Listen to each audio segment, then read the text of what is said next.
সেনাবাহিনী প্রধান হিসেবে নিয়োগ পেয়েছেন লেফটেন্যান্ট জেনারেল ওয়াকারুজ্জামান। প্রতিরক্ষা মন্ত্রণালয় তার এই নিয়োগের আদেশ জারি করেছে বলে মঙ্গলবার এক সংবাদ বিজ্ঞপ্তিতে জানিয়েছে আইএসপিআর। তিনি এতদিন chief of general staff CGS হিসেবে দায়িত্ব পালন করে আসছিলেন। আগামী 23 জুন তিনি সেনাপ্রধান হিসেবে দায়িত্ব গ্রহণ করবেন।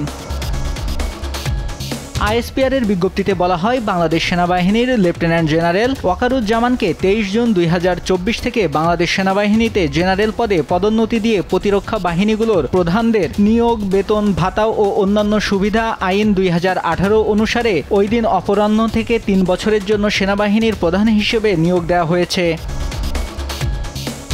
Lieutenant general Wakeruzzaman OSP SGP PSC 20 December 1985 সালে ইস্ট বেঙ্গল রেজিমেন্টের সদস্য হিসেবে 13তম দীর্ঘমেয়াদী কোর্সের সাথে বাংলাদেশ সেনাবাহিনীতে কমিশন লাভ করেন। সামরিক জীবনের শুরু থেকেই বিভিন্ন কোর্সে ভালো ফলাফল ক্রমধারায় তিনি ডিফেন্স সার্ভিস কমান্ড ও স্টাফ কলেজ মিরপুর থেকে সাফল্যের সাথে গ্রাজুয়েশন সম্পন্ন করেন। পরবর্তীতে তিনি joint services command and staff college যুক্তরাজ্য থেকেও গ্রাজুয়েট হিসেবে স্বীকৃতি লাভ করেন।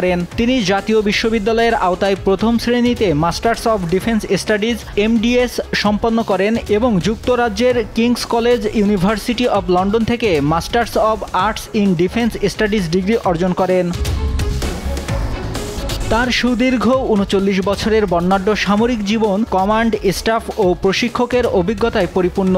তিনি 12 ফেব্রুয়ারি 2009 থেকে 8 জুন 2010 পর্যন্ত 17 ইস্ট বেঙ্গল রেজিমেন্টের উপ অধিনায়ক ও অধিনায়কের দায়িত্ব পালন করেন। এ সময় তিনি তৎকালীন বিডিআর বিদ্রোহ দমনে নিষ্ঠা ও বিচক্ষণতার সাথে দায়িত্ব পালন করে ভূয়সী প্রশংসা অর্জন করেন। পরবর্তীতে তিনি 27 জুলাই 2011 থেকে 11 নভেম্বর 2013 পর্যন্ত 2 বছরের বেশি সময় 46 স্বতন্ত্র পদাতিক ব্রিগেডের কমান্ডার হিসেবে দায়িত্ব পালন করেন। তিনি জিওসি হিসেবে 2 এপ্রিল 2014 থেকে 13 ফেব্রুয়ারি 2017 পর্যন্ত 3 বছর নবম পদাতিক ডিভিশন কমান্ড করেন। এরিয়া কমান্ডার, সাভার এরিয়া ও জেনারেল অফিসার কমান্ডিং জিওসি নবম পদাতিক ডিভিশন হিসেবে তিনি টানা 3 বছর অত্যন্ত সফলভাবে বিজয় দিবস প্যারেড, 2014, 15 ও 2016 এর প্যারেড কমান্ডারের দায়িত্ব পালন করেন। এই বিরল কৃতিত্বের স্বীকৃতিস্বরূপ তিনি সেনা গৌরব পদকে ভূষিত হন।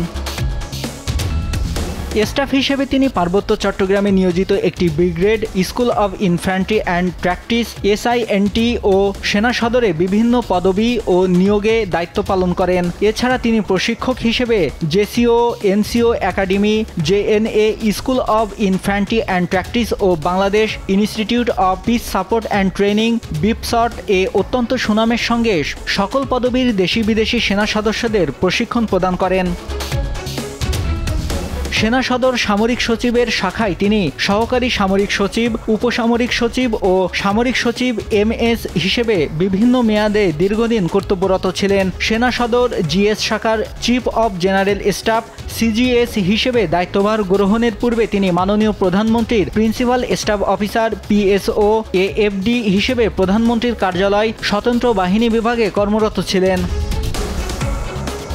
Lieutenant general Wakeruzzaman OSP SGP PSC জাতিসংঘের ব্যানারে মিলিটারি অবজারভার হিসেবে অ্যাঙ্গোলাতে ও সিনিয়র অপারেশন অফিসার হিসেবে লাইবেরিয়াতে দায়িত্ব পালন করেন। সেনাবাহিনীতে তার কৃতিত্বপূর্ণ অবদানের জন্য তিনি অসামান্য সেবা পদকে ভূষিত হন। এছাড়া তিনি বাংলাদেশ সেনাবাহিনীর প্রতিনিধি হিসেবে দেশে ও বিদেশে উল্লেখযোগ্য সংখ্যক সেনাবাহিনীর ভাবমূর্তি উজ্জ্বল করেছেন।